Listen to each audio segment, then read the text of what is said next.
Good morning, all. Good morning. And Happy New Year. Hadn't seen some of you folks since last year, so it's good to see you. I am going to go ahead and call the Transportation Policy Committee, Metropolitan Planning Organization to order. And I do believe we're sliding in right up under our chins this morning, but we do have a quorum, correct, Mr. Wade? Yes. All righty. Item number 3, as often done, I just advise each of you to make sure that you've had an opportunity to review the safety procedures. There's a lot of interesting stuff down off in there for all different types of events. I had the opportunity to read it over the weekend, so just want to make sure that you have had the opportunity to see it and make sure that any things that we can't handle, we'll follow Mr. Jarrett. All righty, item number 4, which is our public comment period and acknowledgement of our guests. I see a couple folks out there that I'm not familiar with. Guests this morning? Introduce yourself. I'm Travis Wyndham. I'm with Kinley Horn. And I'm Brendan Bartles with Kinley Horn as well. Thank you. Thank you so much for being here with us. Also, I'll state again, this is also our public comment period if we have anyone who would like to come forth and have words. You're good. All righty then. All righty. Then we'll move on to item number 5, which is the approval of the October 18, 2022 meeting minutes for the Transportation Advisory Committee. I'll entertain a motion. Policy. Thank you, Mr. Massengale and Mr. Tovar. And hearing those motion in second, I'll call for the count. All those in favor of the approval of the minutes, say aye. Aye. Those opposed, like sign. All righty, the ayes have it, and those minutes are approved. Our first item for discussion and for us to take action on today is in reference to, is regarding the resolution 2023-01 concerning the joint application of Citibus, the City of Lubbock, Texas Tech University, and Department of Transportation. And we have with us Mr. Lucero this morning. Thank you, sir, for coming forth. Good morning, Madam Chair. Good morning to everyone. This is a follow-up on the presentation that was made earlier, early fall last year, concerning an additional funding source that came available to our region. This funding source is based off of the new appropriations that were done as part of the IIJA and bill, which funded an additional funding amount for transportation alternative set-asides, which are basically bicycle, pedestrian, transit, micromobility, active transportation type projects. As we discussed back in the early fall of last year, that we anticipated a call for projects to come forth, and TxDOT did set forth a project. They did make that funding available throughout the whole state. And so this is funding that we do not control, but funding that is being brought through the TxDOT. This is a one-time let for this type of project because of the additional revenue that they had. They had an abundance of revenue, a shorter amount of time to expend it. And so in order to be able to ensure that they had sufficient quality projects that would be able to utilize that funding within the allotted amount of time, they opened it up to all participants within the state of Texas, including those within the TMAs.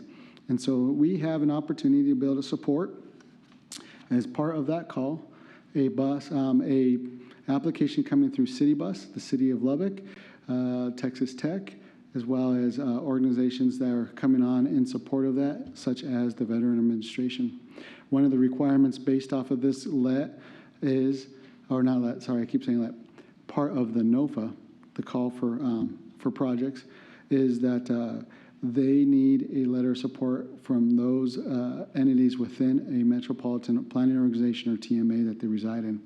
Hence, they need a report, or they need a letter of support from the MPO, but they also need it done through resolution.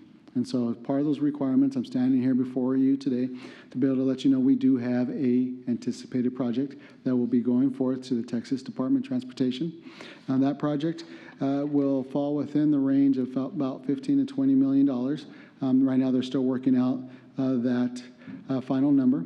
That's based off of their engineering estimates that they have from the City of Lubbock, based off of the DOT original design from the multi-use trail that parallels Parkway. Thank you. Texas Tech Parkway. And some signals, some lighting constraints, and then additional bus shelters that have been planned for through Citibus. And so that project falls well within the call range. The call range is anywhere between $5 million and $25 million. The Texas DOT had, through their project descriptions, as well as the planning and the training that they've given for these projects, have indicated there that they are looking for projects right around the range of about $18 million, $20 million. And so our project is going to be within that range. We feel confident that Citibus has put together a good package here. One of the reasons why we're in support of this as well is that these projects that they have grouped together as a system-wide improvement have not only been identified within the City of Lubbock's bike and walk pedestrian plan, they've also been identified as part of some of the improvements needed from Citibus, from their bus shelter improvements, as well as Texas Tech's planning and long-range plans. So in essence, these projects have been thought of, have been researched, and have been on the board for a long time. And so they do meet all the requirements. Some of the highlights for this is that they have to be able to be completed within a 3-year window, 18 months after being awarded and after being let. They have a 20% required match. However, since Citibus is a transit authority and they will be the primary applicant on this, they are eligible for TDCs, and Citibus will be applying for TDCs. And so those TDCs will suffice for the 20% match. So in essence, this will be 100% awarded through other funds and not local. These will also comply with all the Texas DOT regulations from what the City of Lubbock has identified. All the curb ramps, all the requirements for the sidewalks and everything will be based off of Texas DOT specs. And so I'll be happy to answer any other questions you may have. And I'm happy to be here in support of their application. Thank you, Mr. Lucero. Are there any questions or comments for Mr. Lucero this morning, or any comments you may want to make, Mr. Mandrell? No, I think Martin hit the nail on the head here, but it's a great project of many entities coming together to work through this, and we've had probably 5, 6, 7 meetings of all the entities getting together to work through all the numbers and what the project's going to be, and it's going to be a really, I think, competitive project that we've got, and really neat opportunity for the city, simply because this is not money that's typically available, and so this is really a really cool time to come together to create a project, to apply for this funding, and I think we'll be as competitive as anybody else in the state. Thanks for sharing that. And I think our task here today is more than anything to endorse what we have before us by way of a resolution. So if no other questions or comments, I would entertain a motion for the approval of the resolution 2023-01. So moved. Can I get a second from, okay, thank you, Mr. Tovar. Mr. Atkinson. I'll call for the question. All those in favor of endorsing this resolution, would you please throw a sign of voting of aye? Aye. Those opposed by same sign. Hearing none, this resolution gets our support and passes by unanimous vote. Thank you, thank you. And item number 7, discuss and take appropriate action regarding resolution 2023-02. I tell you what, while we're moving along, we're already up to number 2. Just wait till it reports. Mr. Warren's not here this morning, so we'll have a ball. Thanks, Mr. Jones.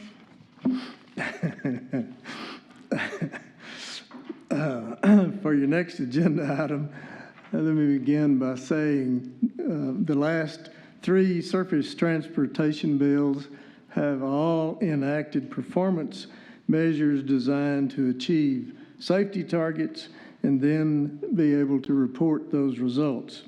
MPOs have been given the opportunity to adopt their own local performance measures or to follow the state DOT's effort to achieve selected performance measures in several operating venues, traffic safety being one of those venues.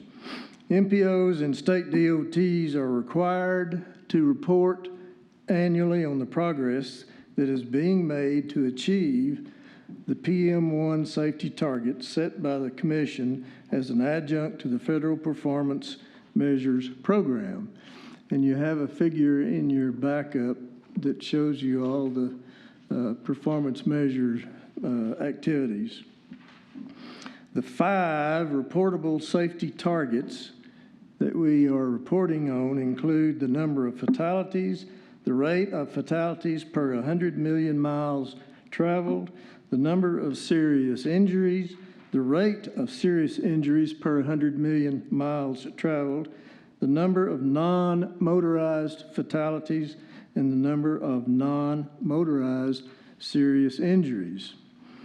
These performance measures are listed on the resolution in your backup, and if you adopt it, you will approve the 2023 targets that have already been set by the Commission.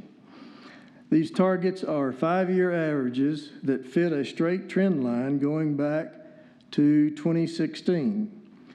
TxDOT reports in their Highway Safety Annual Report, and I'll show you here, which is online on the TxDOT website,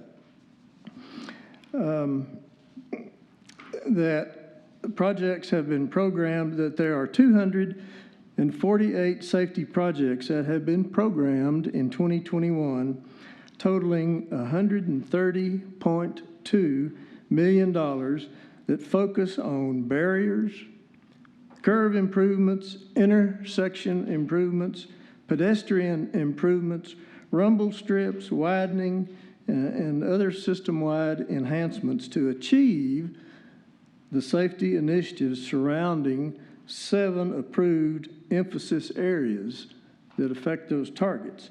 Those 7 emphasis areas include distracted driving, impaired driving, intersection safety, older road users, pedestrian safety, roadway and lane departures, and speeding.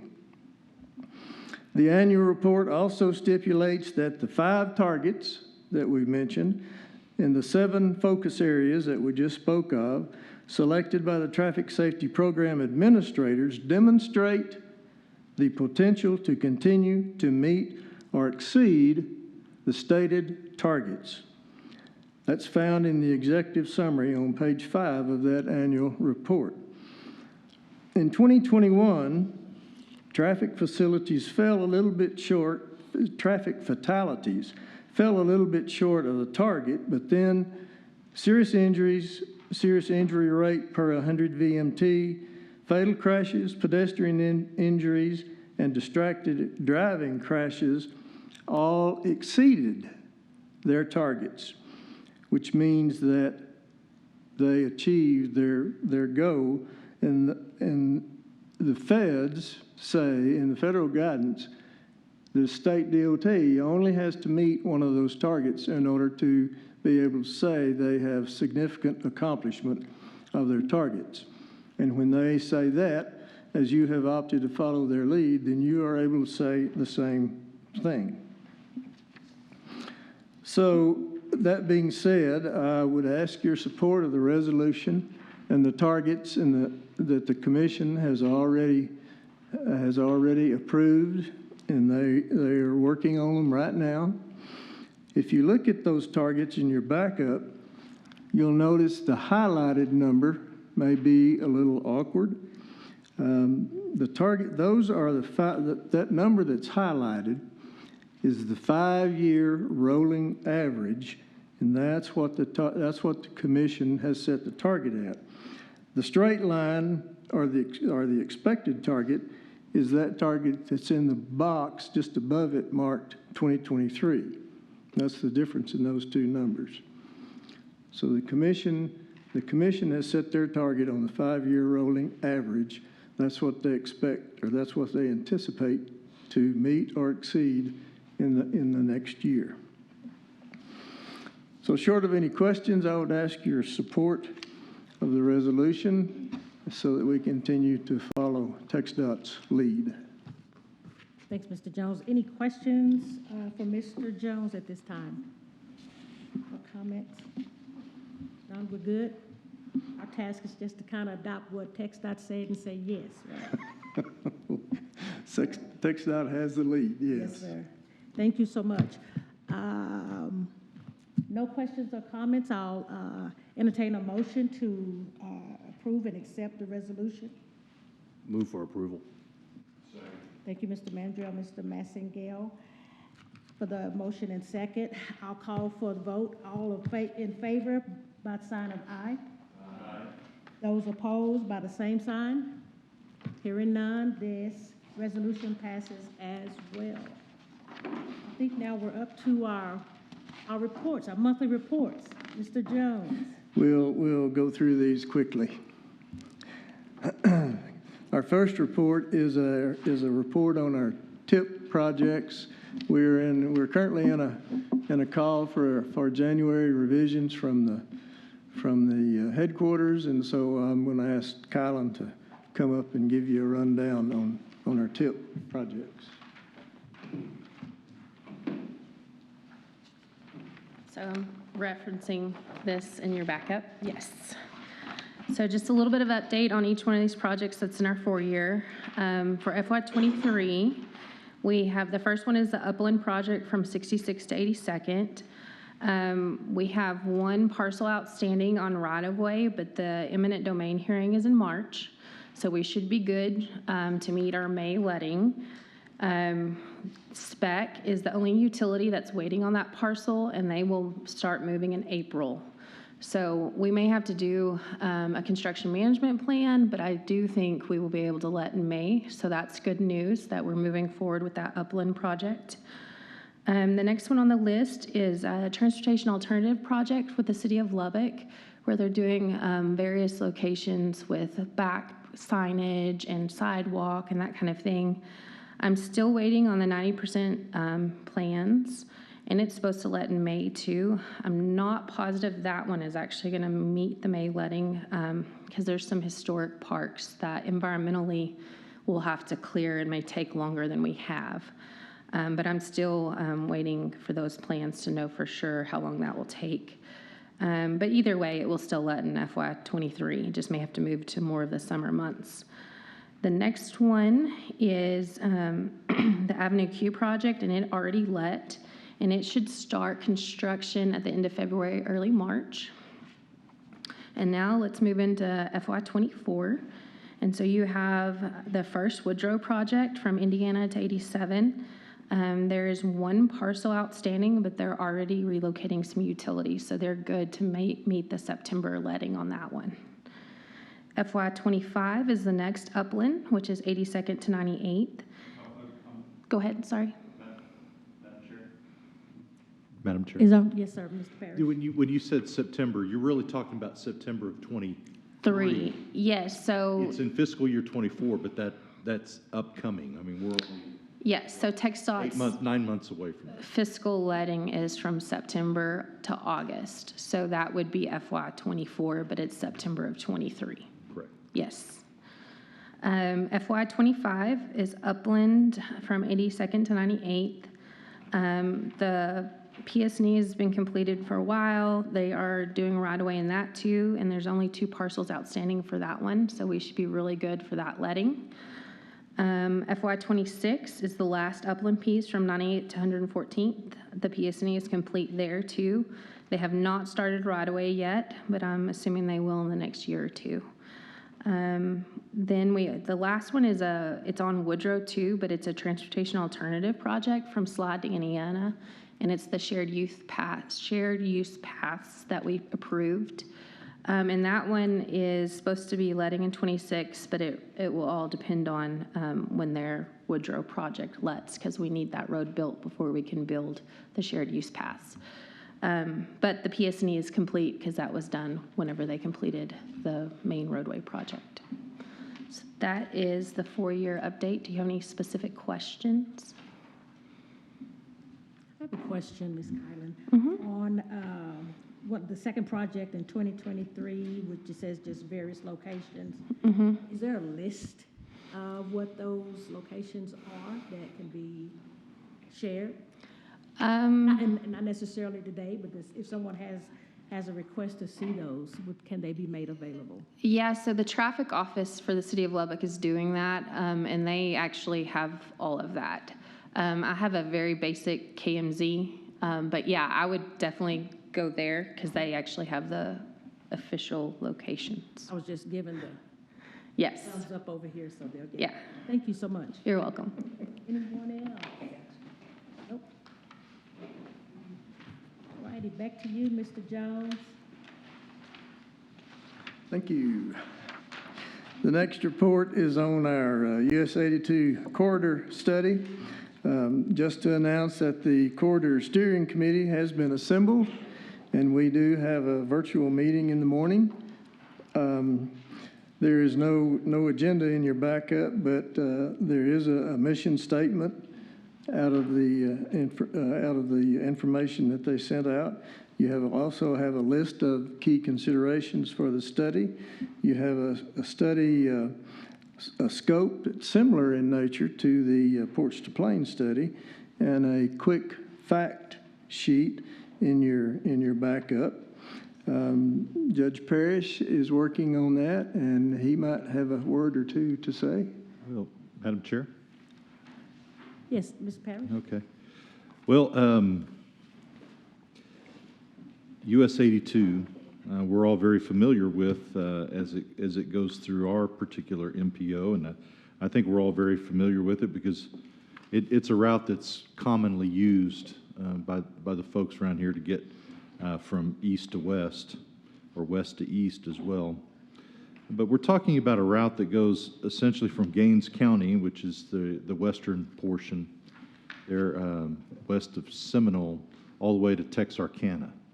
And again, I don't think any of us in this room are not familiar with this route as it goes through Wichita Falls, Gainesville, Sherman, Paris, Texarkana, and then points east. This study is a TxDOT-driven study. I was asked a couple of weeks ago if I would chair the steering committee for the entire corridor project, which I agreed to. So I will be chairing that. It's going to be made up of mayors and county judges and other business leaders along the route, the 575 miles of US 82. We're going to have our first meeting, as Mr. Jones pointed out, tomorrow. But there's just a couple of things I kind of wanted to point out about this particular route. It's 575 miles. It goes through 5 different districts, MPO districts, and 4 MPO districts and 5 particular councils of government, COGS. 20 different counties that it goes through, that this touches, 48 cities, and 187 bridges. Anybody who's ever been a part of any kind of corridor study know that bridges seems to be the thing that everybody is somewhat most concerned with. As you know, 87, we're not looking at this study as we looked at with the Ports to Plains. We're not looking at an interstate designation for this. But we're looking at specifically is areas where we can improve existing conditions, and also with an idea of safety. This is a very, because it's a lot of stops and starts, and it goes through some very highly densely populated areas along the northern route of Texas. There is some safety concerns, and there are high fatality rates along US 82. And even down in our part of the country where things kind of widen up and spread out and you don't have as much, we still get quite a bit. We know the Marcia Sharp Freeway is part of US 82. And as it goes through what we call the Brownfield Highway, and then it goes through Idalou and Rawls and Crosbyton and all points there east of here as well. And then if you look from Lubbock and start looking south and southwest, Brownfield, and then those points towards Seminole and then on into Hobbs, or right before it gets to Hobbs. We're just going to be concerning ourselves with the Texas portion of US 82. US 82 terminates to the east all the way to the Atlantic Ocean. They're in Georgia. But we're only going to concern ourselves with the Texas portion of US 82 and looking at this study and looking at the various conditions of existing conditions, planned improvements, and then forecasting. Where is this transportation? Where is this particular asset in Texas? What does it need to be, and not just to make it safe today and tomorrow, but where is it going to be 20 years from now, 30 years from now, 40 years from now? So that's the purpose of this study. It's a one-year study. It will consist, again, of mayors, county judges, and other business leaders along US 82.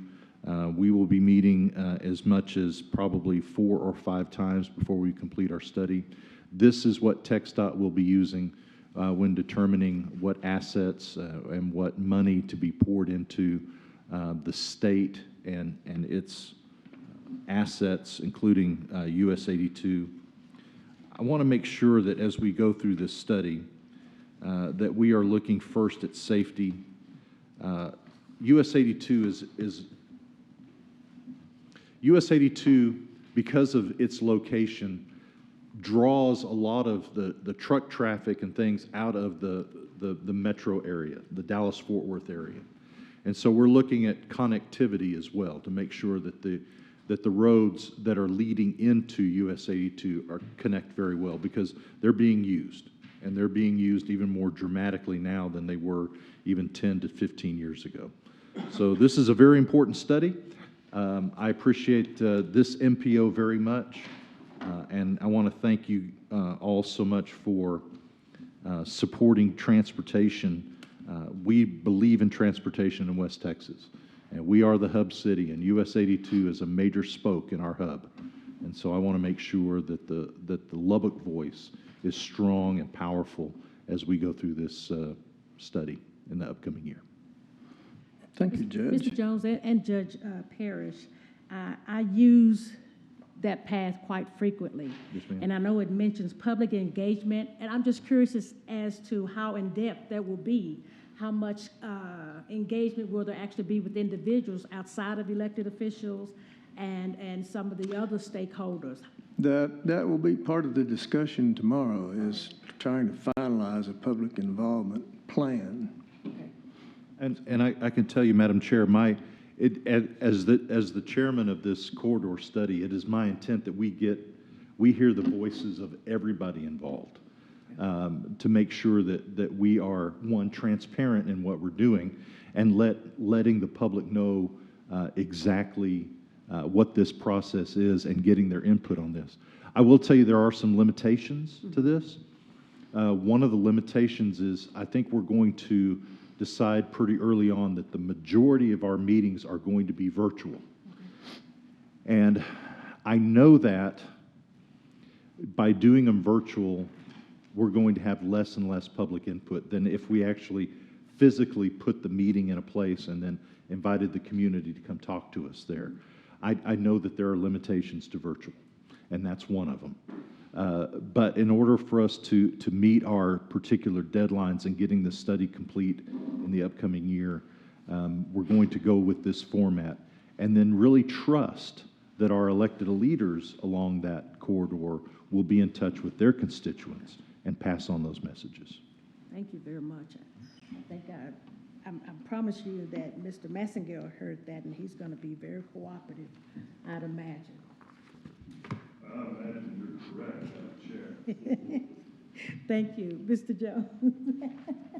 Thank you. Now, the next report is an announcement from, and you don't have anything in your agenda about this, but it's an announcement from the Texas Division of FHWA that TxDOT, FHWA, and FTA, Federal Transit Authority, or Administration, have all approved our year-end report that you approved a couple of months ago. So we're good there. Next is an announcement, a joint announcement from USDOT, Department of Energy, Department of Housing and Urban Development, and the Environmental Protection Agency regarding the U.S. National Blueprint for Transportation Decarbonization. The blueprint is a roadmap on how the current administration will work to achieve their goal of net zero greenhouse gases by 2050. There is a program fact sheet in your backup. You have some immediate strategies and the executive summary out of the blueprint. This ties the administration's Justice 40 program and their Equity Action program together with other equity initiatives that involve the Title VI aspect or the Title VI arena. And includes all modes of travel, land, air, and sea, and addresses climate change from the administration's perspective. And we'll hear more about that as we move forward. That was just an announcement last week. Next is the MPO Safety Task Force implementation. In the 23 UTP, the Commission approved $50,000 for each MPO in the state to develop a safety action plan,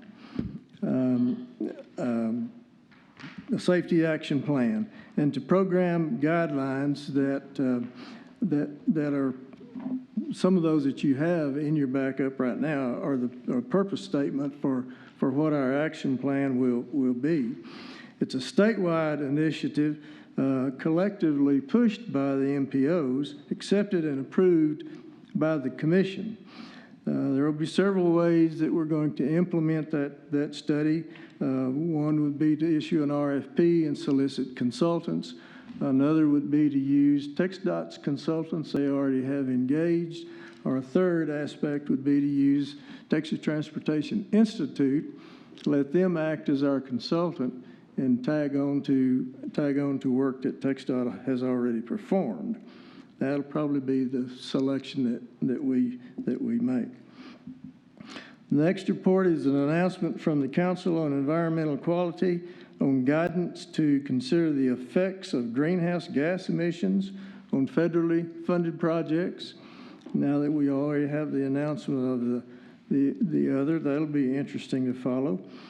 And then on the same sheet in your backup, the FTA has announced a notice of funding opportunity for areas of persistent poverty, including historically disadvantaged communities under the 5303, 5307, 5310, and 5311 transit programs to expand or improve transit in those areas. Next is an announcement from TxDOT regarding the start of the enhanced public involvement process for Austin's I-35 project. This sheet is in your backup. You remember when the Commission threw $3 billion odd at I-35, and they went through all of the planning disciplines and came up with all these ideas? Well, apparently now they're focused, TxDOT and the Austin MPO is focused on two alternatives. There's an excellent video on the TxDOT website, if you go to it and look at it, that show you the two alternatives. And basically it boils down to they want to drop the main lanes down and add two non-toll high occupancy vehicle lanes to that aspect of it, and then improve all the streets that go over. They're going to add pedestrian features, bicycle features, signals, blah, blah, blah. But what they aren't going to do that they thought about doing originally was capping over, like building a park over the freeway. They've eliminated that idea. So if you're interested in following that, I would ask you to go to the TxDOT website and look at the video. It really is a neat video and very plain, very detailed about how they're going to do what they're going to do. So it's interesting to watch. Then we need to tell you about our March meetings. The Lubbock City Council has changed their March meetings to the same day as yours, so we either need to move yours or cancel or whatever you'd like to do. And if you'd like to wait a little longer before you make that decision, we're certainly amenable to that too. Any discussion about that? I'm trying to pull up March, the month of March right quick. It'd be the 21st. The city council will meet on March the 7th and March 21. Which is our policy committee day. Now, if you think there's no conflict because of our timeline, we can go ahead with what we normally do, but Madam Chair, I do not think there would be a conflict. I think we can accommodate both. No. Yeah, I don't believe so. If we're looking roughly between 8:30 and 9:30, even, I don't know what will be on the agenda then, but our meetings aren't normally scheduled until. All right, we'll just go forward then. Yeah, I think we can do it. Okay, very well. And Then maybe just be mindful of all the things that we Yeah. have on the agenda. right. Okay. Thank you. All right. Then lastly, our last report is our financial report through October, or the 8th percentile. We are only 60.59% collected on our revenue at this point, and yet our expenses are only at 6%. So we're in good shape. And short of any questions, that'd be my report, Madam Chair. Thank you, Mr. Jones. Any further discussion on any of the items that Mr. Jones and Tylen presented to us, or comments? Hearing none, I would call for us to be adjourned. Thank you. I know you're busy. Your time is important, but we appreciate you being here.